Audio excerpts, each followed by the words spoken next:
আপনারা জানেন যে বিগত যে সরকারটি ক্ষমতায় ছিল তারা ৩টি নির্বাচনে দেশের মানুষ ভোট দিতে পারে নাই। যার জন্য ভোট দেওয়ার একটা আকাঙ্ক্ষা মানুষের মধ্যে ছিল। যখন ৫ই আগস্টের পরিবর্তনের পর মানুষ সুযোগ পেয়েছে তখন আমরা দেখেছি আমরা গণসংযোগে গিয়ে, প্রচারে গিয়ে, জনসভায় গিয়ে যে ব্যাপক মানুষের মধ্যে উৎসাহ উদ্দীপনা। মানুষ ভোট দিতে চায়। আমার মনে হয় এই যে উৎসাহটাই নির্বাচনটাকে অত্যন্ত তাৎপর্যপূর্ণ করে তুলেছে।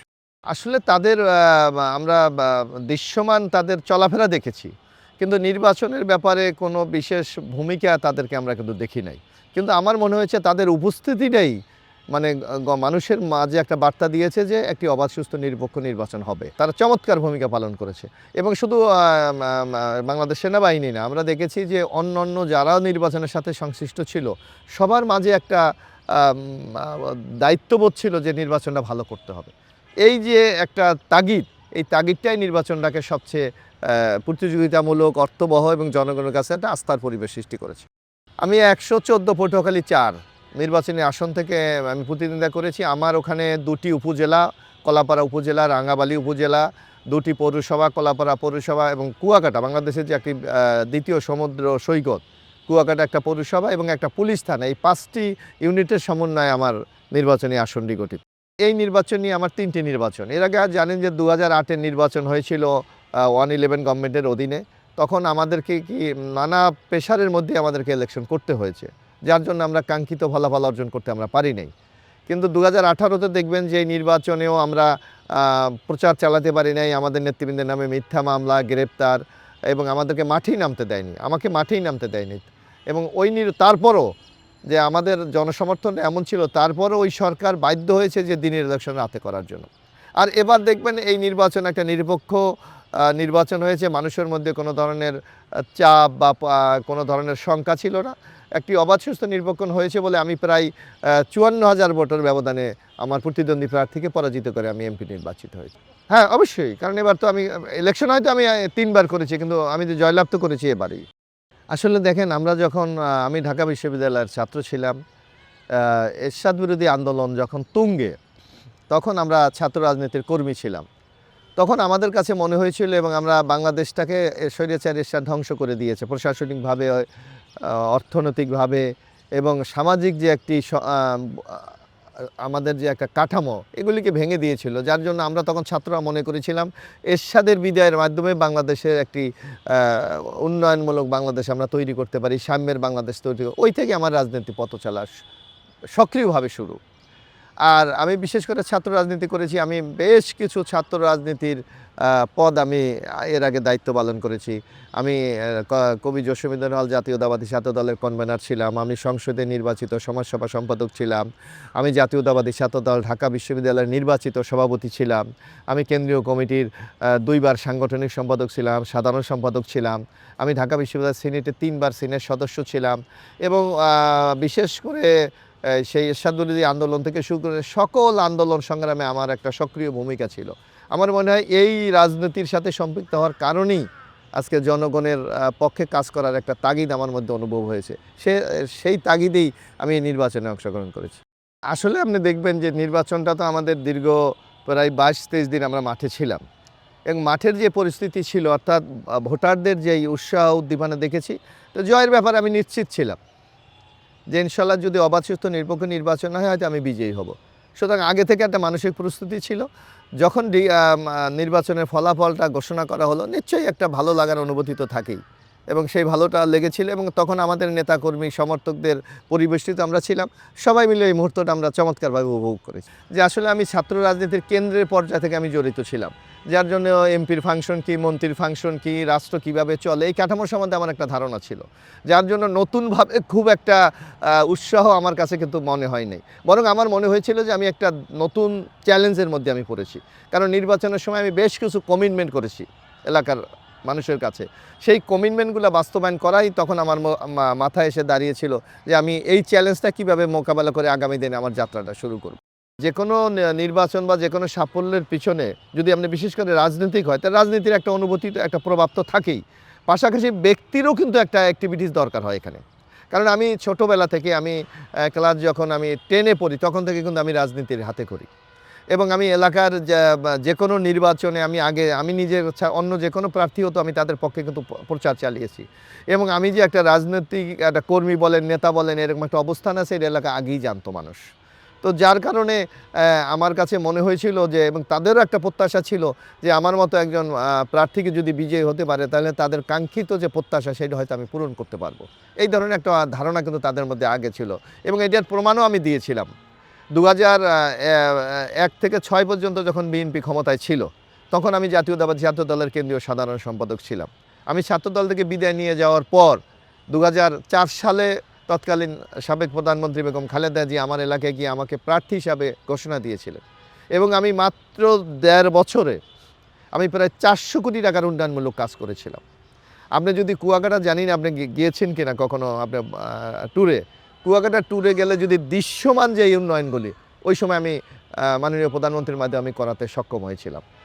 আপনি যদি কুয়াকাটাতে যান দেখবেন ওখানে আগে 3টা ফেরি ছিল, আমি সেইটাকে 3টা ব্রিজে রূপান্তরিত করেছি।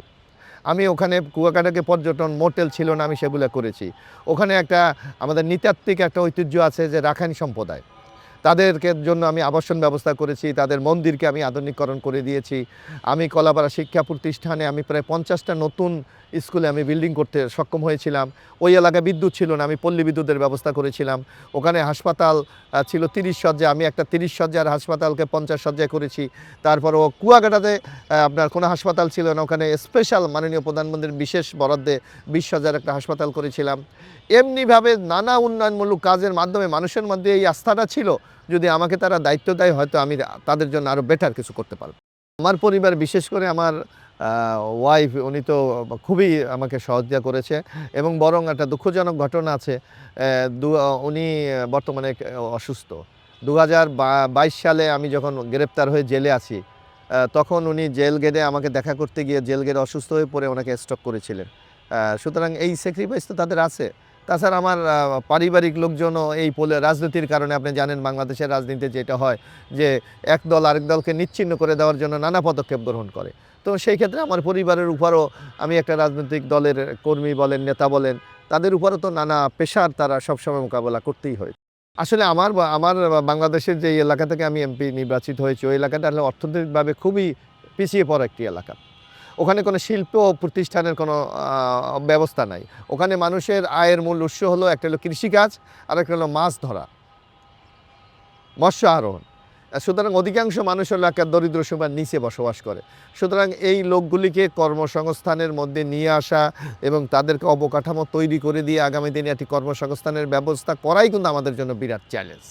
নৃতাত্ত্বিক একটা ঐতিহ্য আছে আমাদের রাখাইন সম্প্রদায়, সেটা কিন্তু এখন অনেকটা বিলুপ্তির পথে।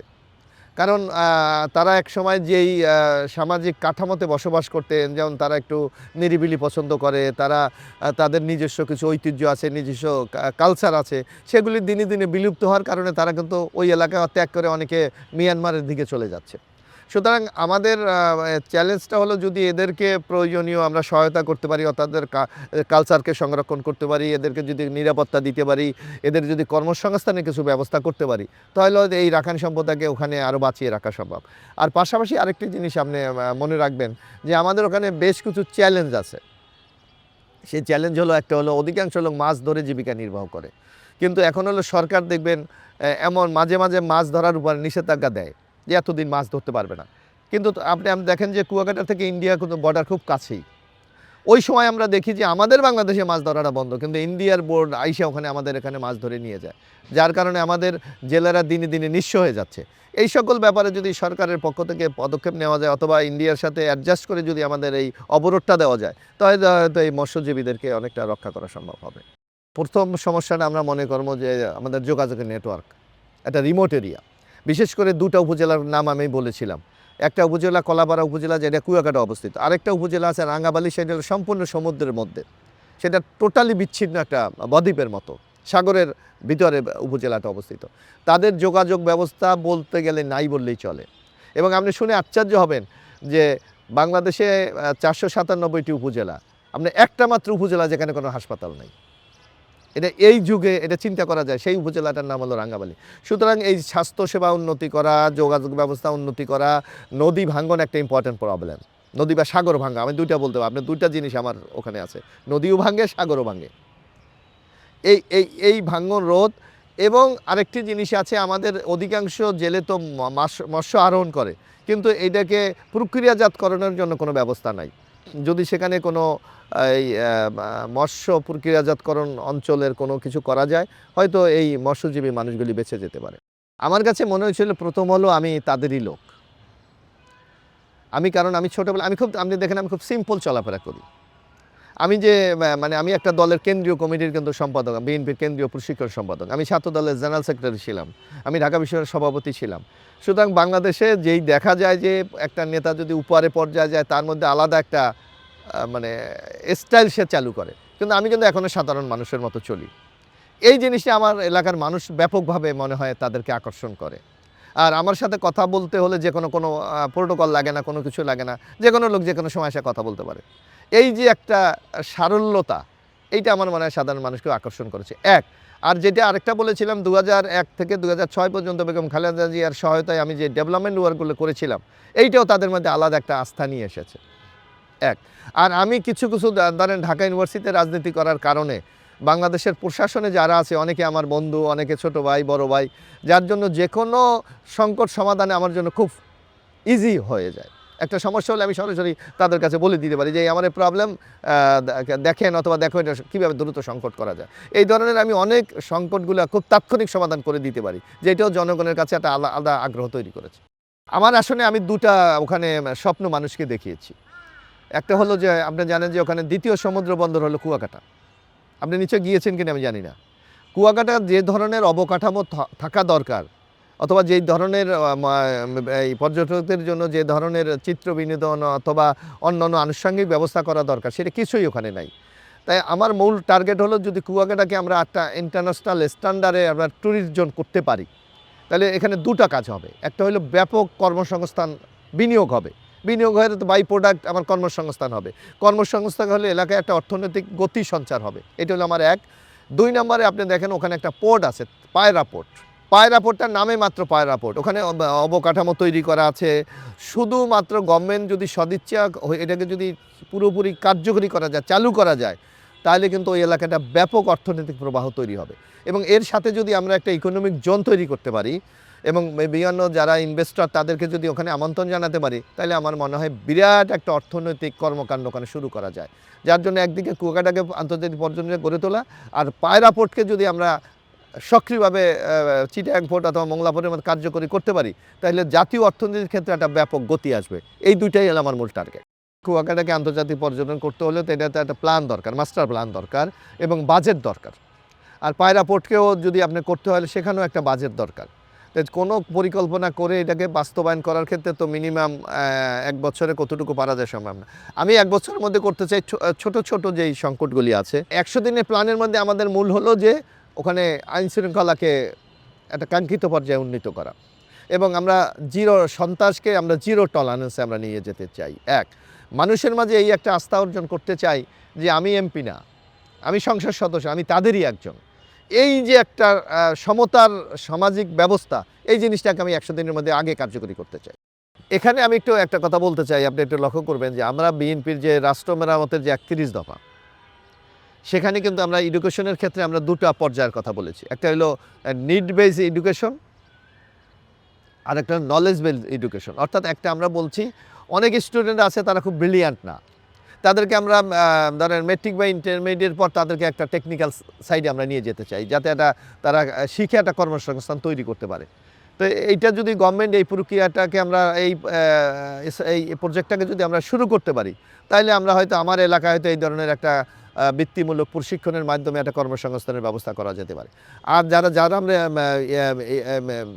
এডুকেশন বেস তাদের জন্য আমরা উচ্চশিক্ষার জন্য আরও সুযোগ সুবিধা বৃদ্ধি করা। আর আপনি আগেই আমি বলেছিলাম, আপনি হয়তো নিশ্চয়ই স্মরণ একটু করলে আপনি করবেন, যে আমার এলাকাটা এমন একটা অবস্থা যে মৎস্য চাষ এবং কৃষিকাজ ছাড়া কোনো ব্যবস্থা নাই। সুতরাং আমাকে যদি কোনো কিছু করতে হয় কর্মসংস্থানের জন্য, তাহলে নতুন কোনো প্রকল্পের মাধ্যমে কি কিন্তু করতে হবে। আসলে আপনি তো বোঝেন একটা এমপির পক্ষে তো কতটুকু কাজ করা সম্ভব, এটা হলো রাষ্ট্রীয় কিছু পলিসি দরকার।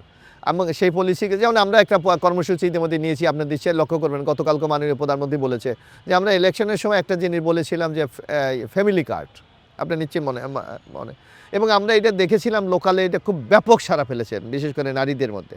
ইতিমধ্যে আমরা দেখেছি যে একটা পাইলট প্রজেক্ট হিসাবে 8টি উপজেলায় শুরু হবে। তো যদি এর মধ্যে আমার উপজেলাও ফালানো যায় এর মধ্যে, এই তালিকার মধ্যে, তাহলে হয়তো দেখা যাবে যে মানুষের মধ্যে একটা আস্থা ফিরে আসবে এবং কিছুটা লোক যেখানে অন্য কোনো সোর্স অফ ইনকাম নাই তাদের মধ্যে একটা নিরাপত্তা বা আর্থিক সচ্ছলতার একটা দিক উন্মোচন হবে। আমার অঞ্চলের জন্য আমি ওই যে দুটা কথা বললাম, আমার অঞ্চলের জন্য আমি কুয়াকাটাকে আন্তর্জাতিক পর্যটন করার জন্য গভর্নমেন্টের পরিকল্পনা আমি বাস্তবায়ন চাইবো। আর পোর্টটাকে কার্যকরী করতে পারলে আমি মনে হয় কর্মসংস্থানের একটা নূতন দিগন্ত উন্মোচন হবে। না, এটা তো হতেই পারে, এটা তো বাংলাদেশের এটা নর্মাল একটা কালচার বাংলাদেশ। ধরেন আমি এখন মনে করেন বিগত আওয়ামী লীগের আমলে আপনার ধরেন রাজনৈতিক কোনো স্ট্রাকচারই ছিল না। বিরোধী দলকে নিশ্চিহ্ন করে দেওয়া, বিরোধী দলের সম্পত্তি দখল করা, বিরোধী দলের ব্যবসা প্রতিষ্ঠান দখল করা, তাদেরকে এলাকা ছেড়ে দেওয়া। এখন আমরা নূতন তারেক রহমানের নেতৃত্বে আমরা একটা নতুন বাংলাদেশের যাত্রা শুরু করেছি, যার জন্য আমরা বলেছি স্পষ্ট ভাষায় প্রতিহিংসার কোনো রাজনীতি আমার এই এলাকায় চলবে না। তো সাধারণত একটা বিরাট জনগোষ্ঠী অসন্তুষ্ট যে তারা মার খেয়েছে, সম্পত্তি হারিয়েছে, এলাকা ছাড়া হয়েছে, অজস্র মামলা খেয়েছে, গুম হয়েছে, সুতরাং তারা তো এটা পছন্দ করার কথা না। এটা থেকে আপনাকে করতেই হবে। আপনি যদি জবাবদিহিতা নিশ্চিত না করতে পারেন, হয়তো সাময়িকভাবে এবার আমি এমপি হয়েছি, আগামী দিনে যদি জনগণের এই জবাবদিহিতাকে আমি নিশ্চিত না করতে পারি, নিশ্চয় জনগণ আমার মুখ থেকে ফিরিয়ে নিয়ে যাবে। যার জন্য ক্ষমতা এবং জবাবদিহিতার মধ্যে অবশ্যই একটা চেক আপ ব্যালেন্স করতে হবে। অর্থাৎ আমার যে কাজগুলি, সেই কাজগুলি জনগণ কতটুকু সমর্থন করে, এটাকে মাঝে মাঝে একটা পরীক্ষামূলক একটা সিস্টেম চালু করতে হবে। এটা করতে পারি যে মাঝে মাঝে আমরা জনগণের সাথে বা আমার এলাকার ভোটারদের সাথে বা বিশিষ্টজনের সাথে আলোচনা করে যে আমি কতটুকু রাইট আর কতটুকু রঙে আছি, এই ধরনের একটা ফিডব্যাক নেওয়া।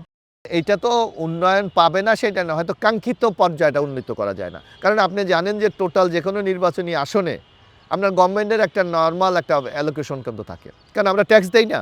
আমার ট্যাক্সটা তো আমাকে রিটার্ন দেয় হয়তো না ওয়েতে। সুতরাং উন্নয়ন তো কিছুটা হবে, এটা তো অস্বীকার করার সুযোগ না।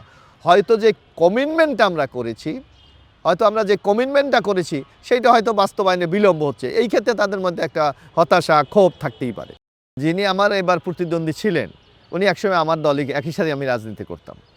সুতরাং ওনার একটা গুণ ছিল যে জনসম্পৃক্ততা ওনার ভালো, চমৎকার একটা তার পজিটিভ সাইড। এটা উন্নয়নের স্বার্থে বলতে কোন জিনিসটি আমাদের বেশি প্রয়োজন, প্রায়োরিটির ক্ষেত্রে আলোচনা হতে পারে, এটা কোনো ব্যাপারই না। আর যখন একই দল আমরা করতাম, সুতরাং একটা পারস্পরিক সম্পর্ক আমাদের মধ্যে আছে। আমার স্পষ্ট বার্তা যে আগে যেই হানাহানি বিদ্বেষ রাজনীতি ছিল, সেই জায়গা থেকে আমরা বেরিয়ে যেতে চাই। আমরা যেটা আমাদের নেতা তারেক রহমান বলেছে, সবার আগে বাংলাদেশ। তো বাংলাদেশের নাগরিকদের নিরাপত্তা, তাদের আত্মসম্মান এবং তারা যেন মর্যাদার ভিত্তিতে এলাকায় বসবাস করতে পারে, এইটাই হলো আমার নেতাকর্মীদের কাছে সবচেয়ে বড় বার্তা। আমি প্রশ্ন করব, আমার বাস্তব অভিজ্ঞতায় আমি যেটা দেখেছি, আপনি অনেক সময় একটা আপনার ইয়োলো জার্নালিজম হয়, যেটা অনেক মানুষকে খুব ক্ষতিগ্রস্ত করে। আমার মনে হয় সঠিক তথ্য উপাত্তর মাধ্যমে যে কোনো সংবাদ পরিবেশন করার জন্য আমি অনুরোধ করব।